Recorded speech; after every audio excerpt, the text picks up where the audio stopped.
13장 1절에서 9절까지 말씀 보겠습니다.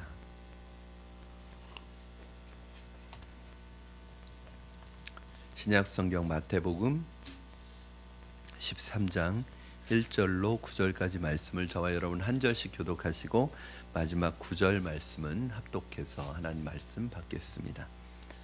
제가 먼저 읽겠습니다. 그날 예수께서 집에서 나가사 바닷가에 앉으심에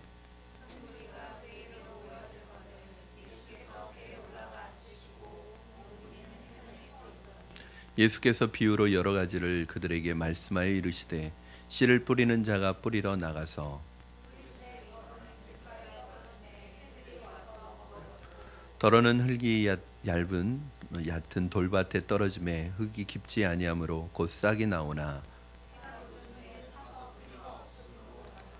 더러는 가시떨기 위에 떨어짐에 가시가 자라서 기운을 막았고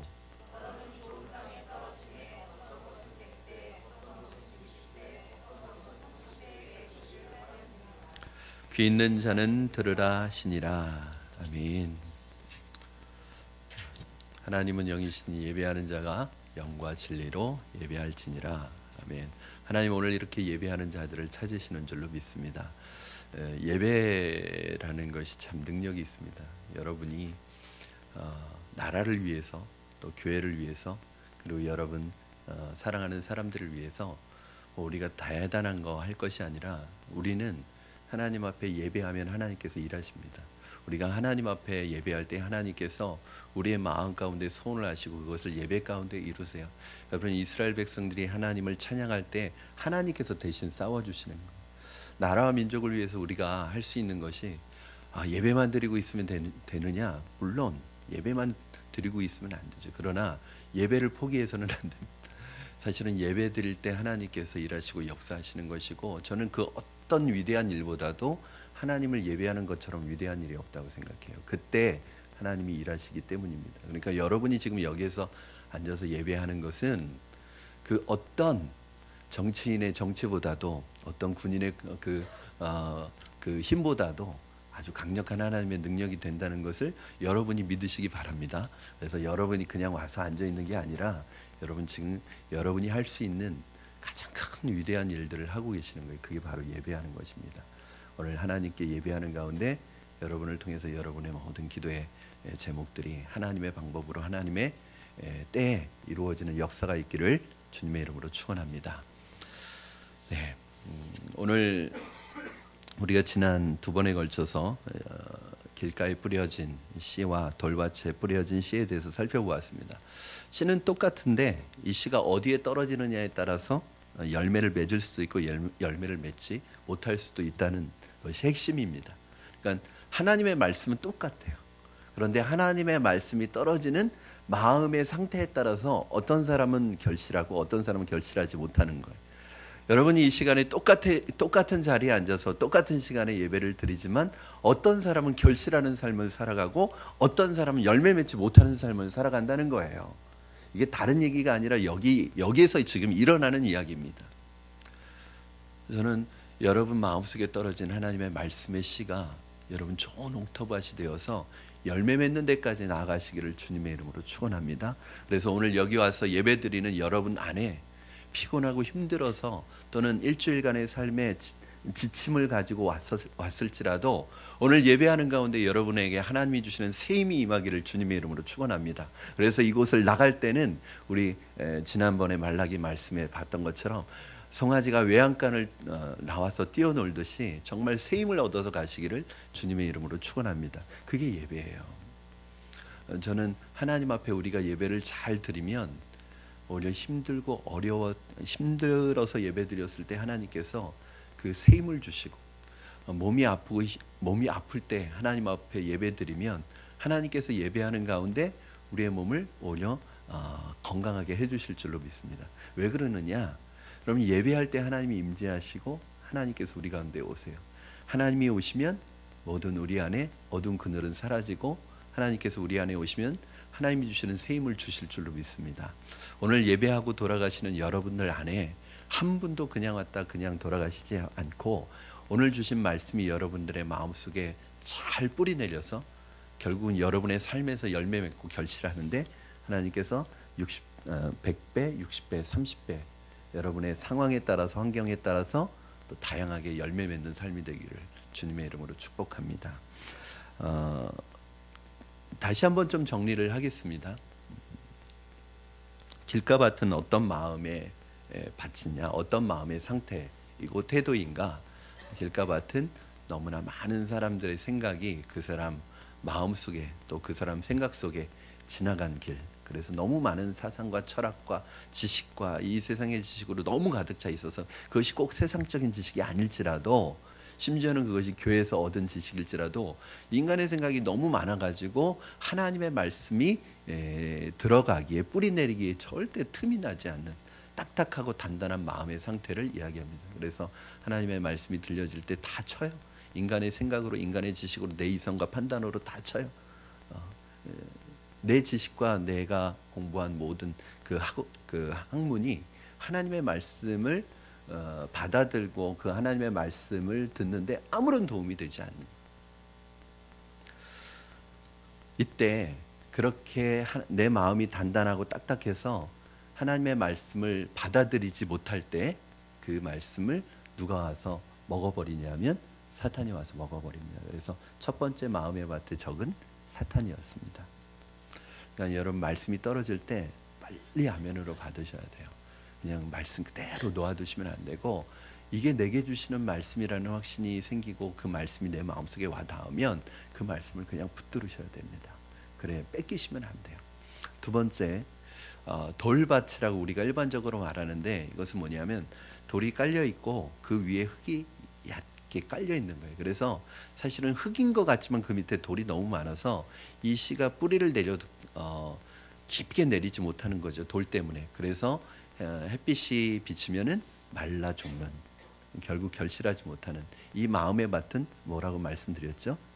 육신이다. 육신. 이 마음밭의 적은 육신이에요. 말씀을 기쁨으로 받아요. 은혜도 받아요. 그런데 성장하지 않아요. 왜 그래요? 항상 육신의 편안함을 선택해요. 여러분 매일 삶 속에서 무엇인가를 선택하며 살아가야 되는데 그 선택의 기준이 뭘까요? 여러분 어떤 선택의 기준을 가지고 선택해요? 이 육신 돌밭과 같은 사람의 마음 속에는 어떤 기준을 선택하냐면 하나님의 말씀을 선택하는 것이 아니라 육신의 편안함을 선택해요. 항상 육신이 안전하고 육신이 편안한 것을 선택해요. 말씀 붙들고 믿음으로 살아가다가도 조금만 어려움이 오고 조금만 고난이 오면 다시 말씀으로 살아가는 걸 포기합니다. 왜? 내 육신이 편안해야 되기 때문에. 저는 여러분 안에 이 육신의 한계를 뛰어넘는 믿음이 있기를 주님의 이름으로 축원합니다. 오늘 이제 여러분이 저와 보게 될 두 가지 밭, 가시떨기, 그 다음에 좋은 밭, 옥토밭 이 두 가지 밭을 살펴보도록 하겠습니다. 자, 7절 말씀 같이 읽겠습니다.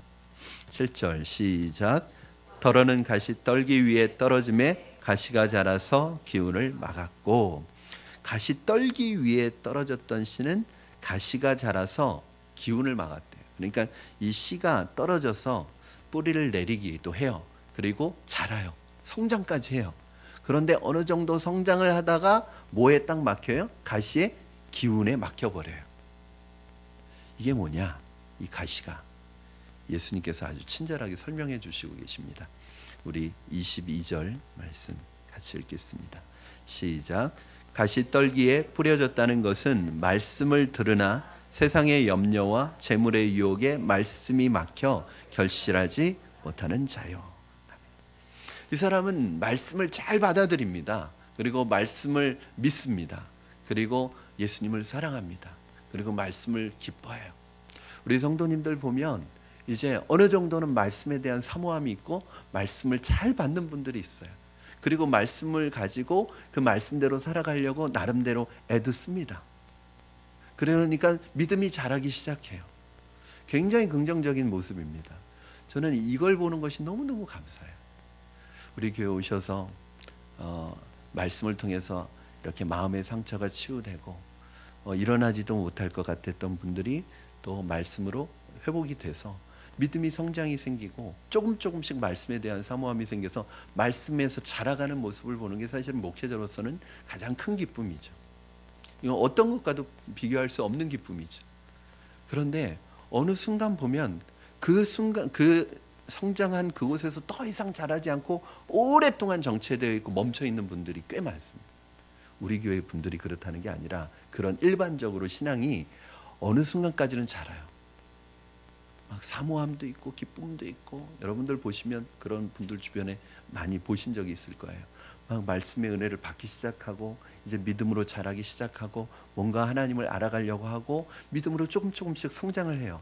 그런데 어느 순간부터 정체가 돼서 더 이상 믿음이 자라지 않는 분이 있어요. 우리 제가 자주 사용하는 방법 중에 그런 믿음의 정상을 좀 경험해 봐야 되잖아요. 이 제가 말하는 믿음의 정상이 결국 열매 맺는 믿음의 정상이거든요. 그런데 이 산 예를 들어서 그 등산으로 치면 정상까지 못 올라가는 거예요. 꼭 그 중턱에서 머물다가 내려오는 분들이 있어요. 이게 뭐냐 도대체.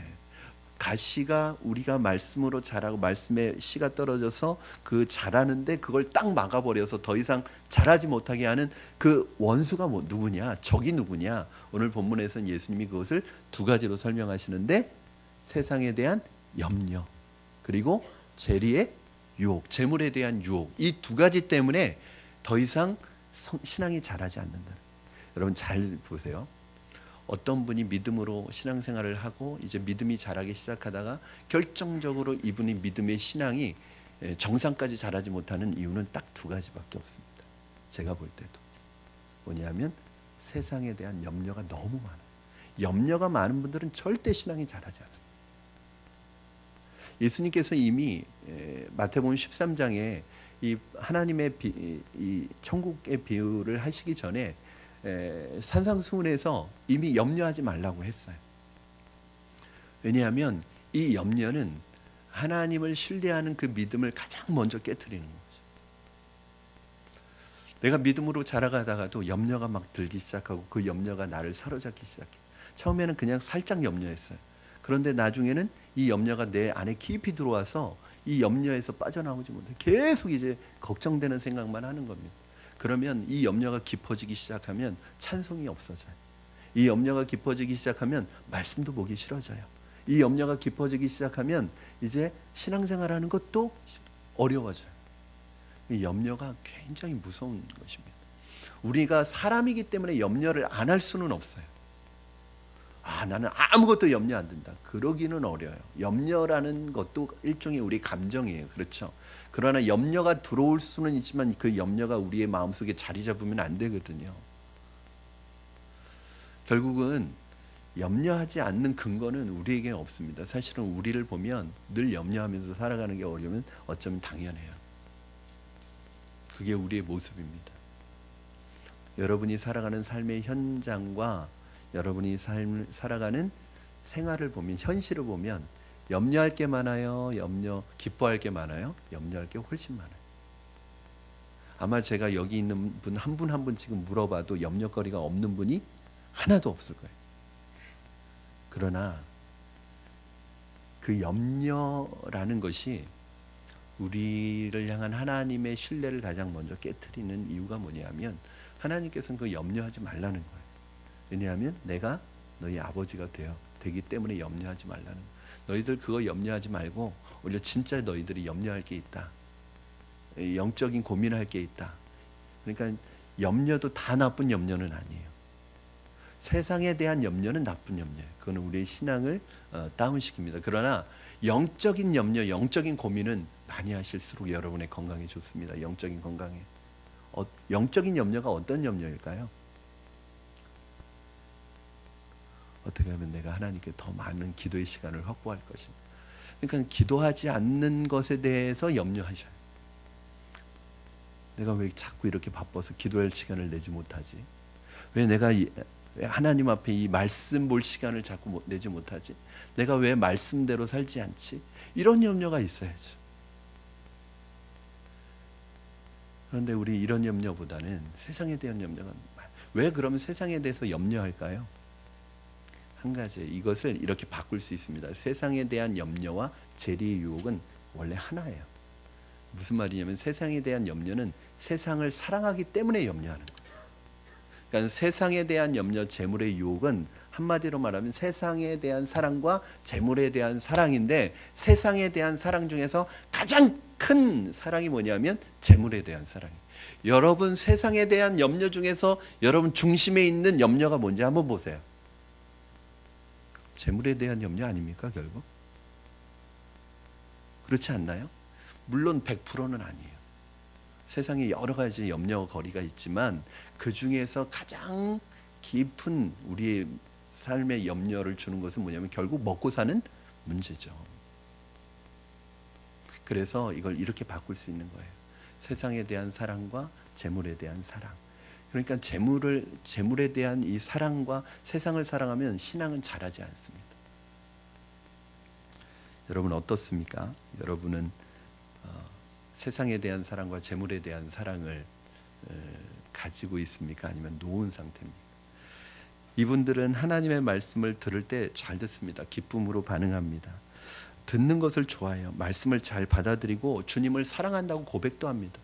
찬양하면서 주님 사랑한다고 고백도 해요. 그리고 주님 말씀도 사랑해요. 그런데 문제는 주님을 사랑하지 않는 건 아니에요. 믿음이 없는 건 아니에요. 그러나 주님보다 더 사랑하는 게 있는 게 문제예요. 주님보다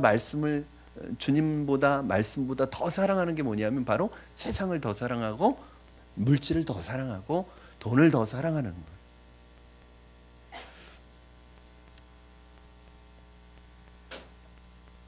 이 두 가지를 동시에 선택하려고 했던 사람들, 주님과 세상을 동시에 선택하려는 유혹은 언제나 그리스도인들에게 따라다니는 유혹입니다. 아마 여러분 우리는 지금도 어쩌면 이 유혹을 받고 있을지도 모르겠습니다. 저는 한쪽으로 치우치는 걸 굉장히 싫어해요. 제 신앙 스타일이 그렇습니다. 저는 극단적인 걸 싫어해요. 우리 교회의 어떤 신앙적인 색깔도 항상 제가 그 균형을 맞추려고 노력을 합니다. 여러분 제 말에는 돈이 필요 없다 이런 말을 하고 싶은 게 아니에요. 우리가 돈 버는 거 하지 말자 이거 하고 싶은 얘기 아니에요. 우리가 세상에서 공부해서 세상에서 어떤 지위에 오르지 말자. 세상적인 성공은 다 악하고 나쁜 것이다. 이 얘기를 하려고 하는 거 아니에요. 왜 그걸 하려는 거예요? 이 돈이 목적이 뭐냐? 성공이 목적이 뭐냐? 이게 우리의 목적이 되어서는 안 되는데 그것이 우리의 목적이 되어서 살아가는 것, 이게 바로 주님보다 세상을 더 사랑하는 것이고 주님보다 돈을 더 사랑하는 것입니다. 그래서 예수님께서 오늘 이렇게 말씀하세요. 마태복음 6장 24절 말씀 여러분 한번 같이 읽겠습니다. 시작. 한 사람이 두 주인을 섬기지 못할 것이니 혹 이를 미워하고 저를 사랑하거나 혹 이를 중히 여기고 저를 경히 여김이라. 너희가 하나님과 재물을 겸하여 섬기지 못하느니라. 아멘. 저는 개인적으로 참 신기한 게 있습니다. 그게 뭐냐면 제 설교나 제 성경 공부는 일부러 본문을 맞추지 않아요. 늘 그 정해진 본문에 따라서 가고 있는데 이상하게 어느 시점이 되면은 수요 예배든 금요 심야든 새벽 예배든 성경 공부든 이 메시지가 아주 한 곳을 집중적으로 얘기하는 때가 굉장히 많아요. 저는 그것이 이 강단을 통해서 주시는 주님의 음성이라는 생각이 들어요. 한 최근 2주 정도 사이에 우리에게 계속해서 주시는 말씀이 뭔지 아시죠, 여러분? 바로 이 육신과 이 세상에 대한 사랑하는 마음에 대해서 계속 지적해 주시고 계세요. 우리 아담과 하와가 범죄한 그 주일 창세기 설교에서도 이 부분이 나왔고 수요 예배 설교에서도 이 부분이 나왔고 새벽 예배 때 말라기서를 우리가 묵상할 때도 이 얘기가 나왔고 오늘 금요 심야에도 제가 이 본문을 일부러 맞춘 것이 아닙니다. 여러분에게 묻겠습니다. 여러분의 주인은 누구입니까? 여러분은 지금 누구의 다스림과 누구의 통치를 받고 계십니까? 우리가 교회 와서 기도할 때 찬양할 때 주님을 향해서 주님, 주여 부르기도 하시고 어떤 분은 또 그렇게 얘기하세요. 주여 주여 하는 자마다 다 천국에 오지 못한다고 그래 그 말씀을 얘기하시면서 기도할 때 주여 주여 하면 안 된대요. 그러면 천국에 못 온대요. 어떻게 말씀을 그렇게 해석을 하죠? 중요한 것은 뭐예요? 입술로는 주님이라고 하지만 실제로는 주님이 내 삶의 주인이 아닌 거죠. 여러분 찬양하실 때 주님 사랑해요.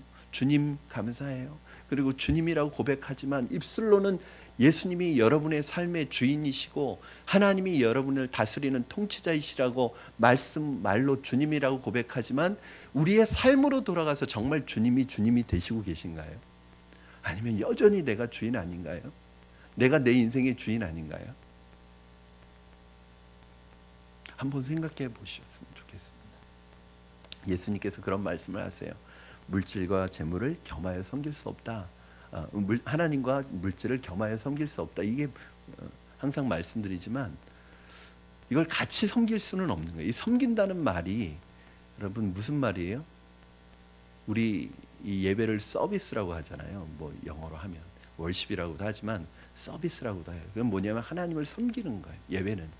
이건 뭐냐면 하나님과 물질을 겸하여 섬길 수 없다는 말은 하나님과 물질을 같이 예배할 수 없다는 말이에요. 그러니까 물질이 예배를 받는 대상이 된다는 거예요. 거의 우상의 수준이에요. 물질은. 결국 우리의 삶에서 이 물질의 문제를 극복하지 못하면 그 사람은 절대 신앙이 성숙해질 수 없습니다. 루터 목사님이 얘기하셨던 것처럼 이 말은 벌써 제가 수요 예배, 주일 예배 새벽 예배 세 번째 합니다. 지갑이 회개하지 않은 사람은 진짜 회개한 게 아니라 결국 이 물질에 대한 사랑하는 마음을 내려놓지 않으면 물질보다 하나님을 더 사랑하면 그 사람의 신앙은 더 이상 자라지 않습니다. 한번 남의 얘기하는 게 아니니까 저를 포함해서 여러분 마음속에 한번 마음의 손을 얹고 한번 생각해 보세요. 내가 신앙이 자라지 못하고 있다면 그 신앙이 자라지 못하는 이유가 어떤 부분 때문인가? 지난주에 말씀드렸던 육신의 편안함을 추구하는 그것 때문인가? 아니면 세상에 대한 염려, 그 중에서도 재물에 대한 사랑하는 마음이 더 이상 나를 성장하지 못하게 하는 그러한 것은 아닌가? 걸림돌은 아닌가? 한번 우리 자신에게 묻고 싶습니다. 결국 너희는 먼저 그의 나라와 그 일을 구하라. 그리하면 이 모든 것을 너에게 더하여 주시리라. 여러분 참 말씀이 이게 다 연결되어 있는 거예요. 왜 염려해요? 주님의 통치와 다스림을 받고 있지 못하기 때문이죠. 왜 염려하죠? 주님이 나를 다스리는 주인이 아니기 때문이죠. 왜 염려하죠? 내가 내 삶을 움직여 가기 때문에 염려하는 거죠. 이 미숙한 우리가 인생을 항해하는 배의 키를 지고 이 한국까지 가고 있는 거예요. 얼마나 불안하겠어요. 인생을 운전해 본 적이 없는데. 여러분의 인생은 날마다 초보 아니에요? 오늘 사는 이 시간은 처음 살아보시는 거 아니에요? 그래서 우리가 인생에 대해서 하나님의 뜻을 모르는 거 굉장히 겸손하게 합니다. 왜? 우리가 계획한 대로 안 돼요. 내 과거의 경험과 노하우 천만이요. 그거 믿고 있다면 큰 코 다치는 거예요. 내가 과거에 이렇게 해서 살아왔고 이렇게 성공했고 이렇게 해서 잘 됐으니까 그렇게 하면 계속 잘 될까요? 아니에요. 어느 때는 이유도 없이 원인도 없이 그냥 넘어지는 때가 있어요. 그래서 겸손할 수밖에 없어요. 내가 완벽하게 계획을 짜가지고 내 인생을 운행해 가면 내 인생을 이끌어가면 내 계획대로 다 될까요? 천만에. 그래서 겸손할 수밖에 없는 거예요. 왜? 그럴 수밖에 없는 거예요. 당연해요. 왜? 우리는 날마다 초보예요. 내일은 또 내일 처음 살아보잖아요. 내일을 살아본 분 없잖아요. 여러분 초보 운전자가 운전하는 차를 타보신 적 있으세요? 저는 절대 안 탑니다. 괜히 목숨 걸 일 안 합니다. 제가 제 아내를 연수시켜 주다가 중간에 중단해 버렸습니다.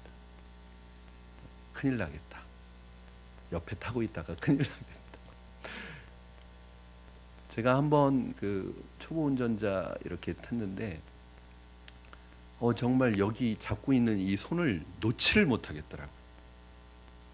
여러분의 인생이 저의 인생이 지금 그렇습니다.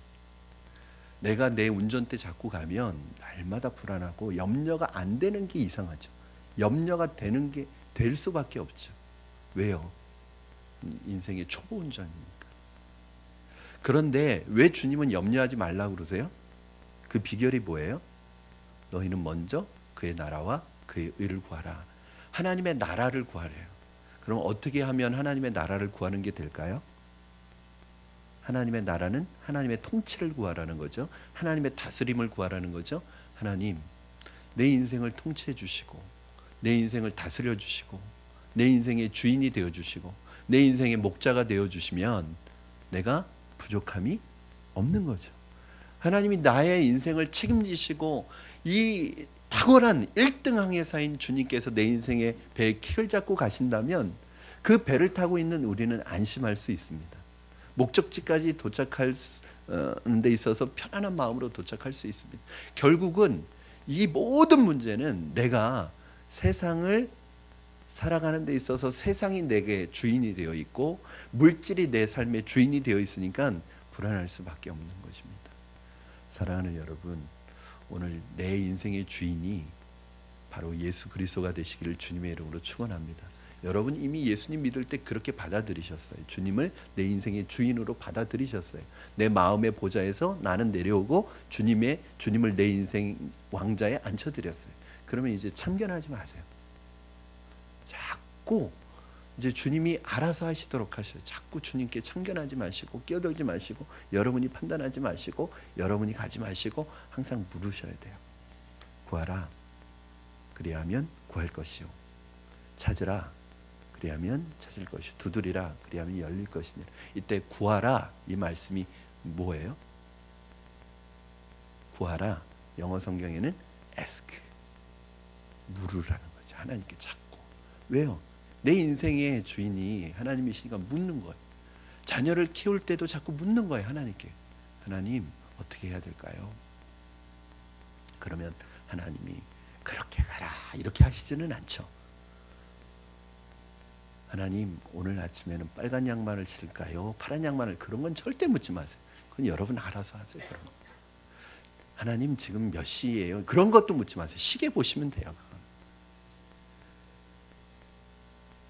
하나님께서 하나님께 물으면요, 하나님께서 대답을 그때그때 해주신다는 것이 아니라 여러분의 삶을 이끌어 가시는 거예요. 그러니까 이 묻는다는 걸 자꾸 하나님 손 들고 질문하는 게 아니에요, 여러분. 여러분의 인생을 자꾸 하나님께 의탁하고 맡기는 거죠. 왜요? 하나님이 내 통치자시고 하나님이 내 인생의 주인이니까 하나님께 맡기는 거예요. 하나님께서 하시도록 하나님께 맡기는 거예요. 사랑하는 여러분, 우리는 인생에 이 세상에서 누리는 그 어떤 것도 영원히 소유할 수 없습니다. 가장 어리석은 것은 손으로 붙들 수 없는 것을 가지고 붙들려고 하는 사람처럼 어리석은 사람이 없어요. 이 세상에서 우리가 추구하는 그 모든 것들은 결국은 우리 손으로 붙들 수 없는 거예요. 돈, 우리 손으로 붙들 수 없는 것입니다. 그거는 언젠가 사라지게 되는 것입니다. 그런데 우리가 가지고 갈 수 없는 것을 붙들기 위해서 하나님의 말씀을 버리다니요, 주님의 예배를 버리다니요, 하나님을 버리다니요, 말도 안 되는 거죠. 여러분, 많은 사람들이 이렇게 가지고 갈 수 없는 것을 붙들려고 하나님을 말씀을 버립니다. 순간적인 것을 위해서 영원한 것을 버립니다. 인간적인 가치를 위해서 살아계신 창조주 하나님 앞에서 누릴 수 있는 영원함을 포기합니다. 얼마나 어리석은 모습입니까? 가시밭 같은 마음을 소유한 사람은 말씀을 잘 듣습니다. 말씀을 사랑하기도 합니다. 주님을 사랑한다고 고백도 합니다. 그러나 말씀보다 주님보다 더 사랑하는 그 무엇을 가지고 있어서 신앙이 자라지 않습니다. 세상에 대한 염려와 재물에 대한 욕심은 우리 신앙이 자라지 못하게 하는 아주 중요한 원인이 됩니다. 오늘 여러분의 관심은 어디에 있습니까? 오늘 여러분 주님을 향한 사랑이 세상을 향한 사랑보다 더 깊어지기를 주님의 이름으로 부탁을 드립니다. 그러니까 주님을 향한 사랑을 자꾸 키우셔야 돼요. 그렇잖아요. 여러분 요즘에 아주 난리잖아요. 그렇죠? 다른 이성이 내 눈에 들어오지 않는 방법이 있습니다. 왜 외도를 이건 죄성이 있기 때문에 하죠. 사람들은. 그러나 일반적으로 자기 아내와 사랑하고 자기 아내를 사랑하고 자기 아내와의 관계가 친밀하면 그 사이에 다른 마음이 끼어들지를 못해요. 그러니까 아내와의 관계가 소원해지고 아내와의 관계가 친밀함이 없어지면 그것이 어디로 가냐면 다른 데로 가는 거예요. 마찬가지로 세상에 대한 사랑을 없애는 것이 중요한 게 아니라 주님에 대한 사랑을 깊이 주님과 친밀해지면 세상에 대한 마음은 주님과 우리 관계에 끼어들 수가 없어요. 그런데 내가 지금 세상에 대한 사랑이 깊어지다. 세상에 있는 것들이 좋다. 세상이 점점 내 마음속에 들어온다. 그건 뭐냐면 주님과의 관계가 약해져 있는 거예요. 그래서 주님과의 관계를 사랑을 회복하셔야 됩니다. 그게 뭐예요? 그게 경건 생활이죠. 예배하고 하나님 말씀 안에서 기도하면서 하나님과의 교제를 계속해서 쉬지 않으셔야 합니다. 그렇게 되실 줄로 믿습니다. 네 번째로 마지막 예수님이 소개하고 있는 마음의 밭이 좋은 밭이에요. 우리 23절 말씀 같이 읽겠습니다. 23절 시작. 좋은 땅에 뿌려졌다는 것은 말씀을 듣고 깨닫는 자니 결실하여 어떤 것은 100배, 어떤 것은 60배, 어떤 것은 30배가 되느니라 하시더라.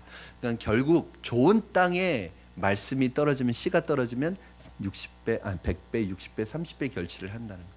이건 뭐냐면 그렇게 생각하시면 됩니다. 이 100배, 60배, 30배가 뭐냐? 최대치라고 생각하시면 돼요. 그러니까 여러분 우리가 심으면 딱 그렇게 심은 대로 딱 하나 낳느냐? 그렇지 않아요. 하나님의 원리는요. 우리가 심은 것과는 비교할 수 없을 정도로 차고 넘치게 응답하시는 하나님이에요. 그러나 하나님이 그렇게 째째하신 분이 아닙니다. 문제는 또 하나님께서 다양하게 열매 맺게 하신다는 것과 최대치로 하나님이 주시는 최대치로 열매 맺게 하신다는 것인데 그때 그 마음의 좋은 땅은 어떤 땅이에요? 좋은 땅. 누가복음 8장 15절의 말씀에는 좋은 땅에 있다는 것은 착하고 좋은 마음으로 말씀을 듣고 지켜 인내로 결실하는 자니라 이렇게 말씀합니다. 좋은 땅은 결국 무슨 땅이에요? 어떤 땅이에요? 착하고 좋은 마음으로 말씀을 받는다는 것은 하나님의 말씀을 하나님의 말씀으로 받고 그리고 여기에서 핵심은 뭐냐면 좋은 땅의 핵심은 지키는 거예요. 지키는 거. 여러분의 마음밭이 좋은 밭이냐 아니냐는 뭘로 결정이 나느냐 하면 하나님의 말씀을 듣는 여러분의 마음의 중심에 왜 듣느냐를 점검해 보시면 됩니다. 결국 그 말씀을 사모함으로 받아들여서 내 거로 만드는 이유가 뭐예요? 내 지적인 만족을 위해서? 지금 여러분 왜 설교를 들으세요? 왜 말씀을 공부하세요? 지적인 만족을 위해서, 내 귀를 즐겁게 하기 위해서? 여러분 왜 이렇게 열중해서 말씀을 들으세요 지금? 집중해서 안 들으면 김 목사가 시험 들 것 같아서? 제가 삐질 것 같아서? 혹시 듣는 척 해주시는 것입니까? 아니잖아요. 왜 들으세요? 안 들으면 안 되니까? 그러니까 왜 안 들으면 안 돼요? 결국 그 말씀을 듣는 이유가 뭐냐면 그 말씀을 내 것으로 삼는 이유가 뭐냐면 그 말씀대로 지키어 인내로 결실하기 위해서입니다. 좋은 마음이란 어떤 마음이냐면 여러분이 말씀을 들을 때 목사님 얼마나 설교 잘하나 보자. 우리 성도님들은 그런 분들 없으세요. 왜냐하면 제가 얼마나 설교를 못하는지 잘 알고 계신 분들이기 때문에. 그런데 말씀을 들을 때 뭔 말하나 보자. 이게 아니라 오늘 주시는 말씀 속에서 내가 지키고 나에게 주셔서 내가 말씀을 붙들고 살아가야 될 말씀이 무엇인지를 기다리는 마음으로 말씀을 듣는 마음이 좋은 마음이라는 거예요.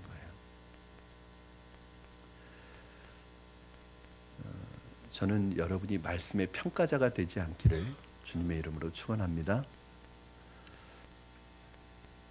설교자가 때로는 어눌할 수도 있어요. 달변가가 아닐 수도 있어요.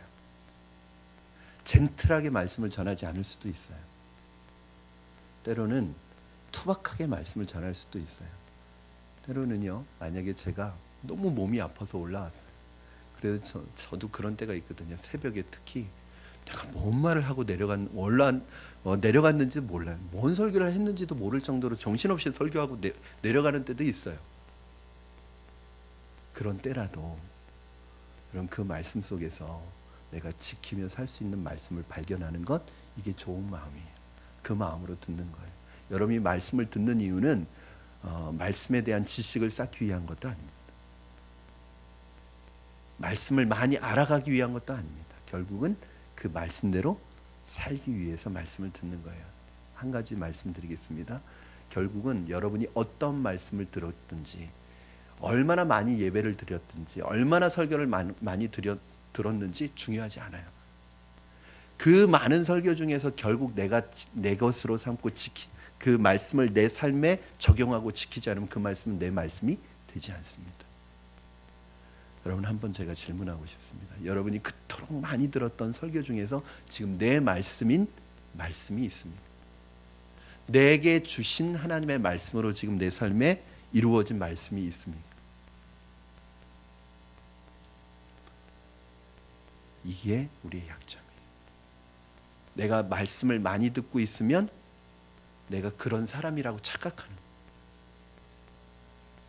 저도 부끄러운 게 있어요. 제 서재에 있는 책 3분의 2도 못 읽었어요. 3분의 2가 못 읽은 책이에요. 제가 한참 신학생 때 책에 욕심이 많아가지고 책을 모았어요.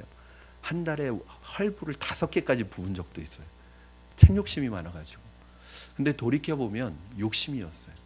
왜 그랬냐면 내가 좋은 책을 많이 사면, 그리고 그걸 서재 그 책꽂이에 꽂아놓고 있으면 마치 그 지식이 내 지식인 것처럼 착각하고 있었어. 근데 들춰보면 하나도 몰라. 제게 아니었던 거예요. 읽고 그것을 적용했어야 되는데, 제가 신학을 10년 동안 공부했어요. 어느 순간에 제가 더 이상 신학 공부하지 말아야 되겠다는 생각을 했어요. 여러분, 제가 다니는 학교만 4학교입니다. 총신 다녔죠. 웨스트민스터 다녔죠. 성결대 다녔죠. 그런데 어느 순간 더 이상 신학 공부하지 말아야겠다는 생각을 했어요. 왜냐하면 늘 방법만 배워. 그러니까 여러분, 신학생들은 이 성경 자체를 하나하나 읽어가면서 배우지 않습니다. 툴을 배워서, 방법을 배워서, 이걸 해석학의 툴을 배워서 이걸 해석을 하는 방법을 배워요. 그러면 이 도구를 들었으면 이제 뭐 해야 되죠? 성경을 보면서 이걸 해석을 해야 되잖아요. 이 방법으로 나만의 해석을 해야 되잖아요. 그런데 늘 연장만 모아. 저는 그게 신학 공부라는 생각이 들어요. 그래서 신학 공부를 계속하면 그 사람이 굉장히 실력이 있다고 착각하는 거예요. 어느 순간에 나는 계속 도구만 모으고 있구나. 지금 이걸 가지고 좀 써먹어 봐야 되는데. 그래서 어느 순간에 제 마음속에 개척에 대한 마음도 있었던 건 뭐냐면, 그동안 배웠던 툴을 가지고 좀 내가 성경 보면서 내가 한번 연구해보자 하는 마음이 생긴 거예요. 여러분, 설교를 그동안 많이 들으셨습니다. 앞으로도 많이 들으실 거예요. 그러나 한 가지 확실한 것은, 그것을 삶에 적용하고 지키지 않으면 그 중에 여러분의 말씀은 단 한 구절도 없습니다. 결국은 내 말씀은 삶에 적용되는 것만이 내 말씀.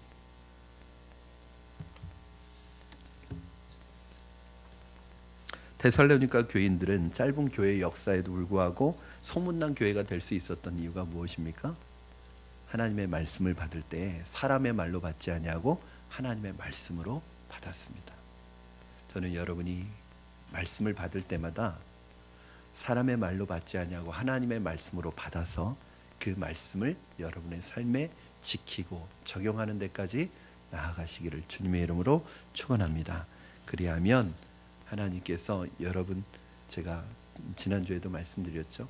크리스찬, 이건 제가 굉장히 강조하는 말 중에 하나입니다. 크리스찬의 능력은 어디에서 나오느냐 하면 돈에서 나오는 것도 아니고요, 건물에서 나오는 것도 아니고 학벌에서 나오는 것도 아니에요. 그럼 크리스찬의 능력은 어디에서 나오느냐? 말씀대로 살아갈 때 거기에서 크리스찬의 능력이 나옵니다. 한번 여러분 우리 한번 말씀 붙들고 끝까지 한번 믿음으로 걸어가 보셨으면 좋겠습니다. 그러면 하나님께서 반드시 30배, 60배, 100배, 이건 뭐냐면 꼭 30배라는 거 아니에요. 하나님께서 생각하시는 최대한의 결실을 여러분의 삶에 허락하여 주실 줄로 믿습니다. 우리 이 시간에 같이